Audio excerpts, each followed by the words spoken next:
From the floors to the air, safety precautions can be found throughout Gulf Coast Medical Center. We're in a construction project here to make sure that the work and the disruption to the building we're doing doesn't affect our patients. As Gulf Coast Medical Center expands to care for more patients, it continues to care for current patients. If you're welding, there's smoke and exhaust from the welding that we don't want coming out into our hospital.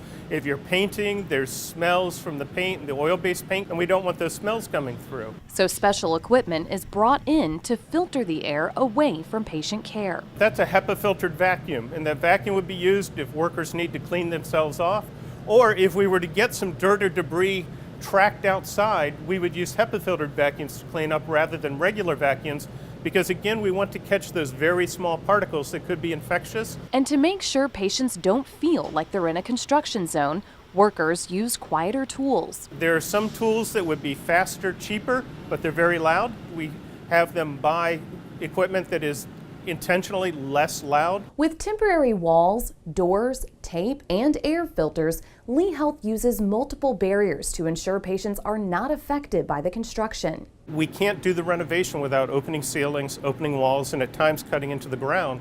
And it's likely that we have potentially pathogenic organisms in these spaces. And so we're controlling their migration out, not just from the air when the doors open up, but also you may have heard the tacky mats as the workers walk off to carry the dirt off of them so they don't track it through our hallways. Measures to protect patients while they receive care.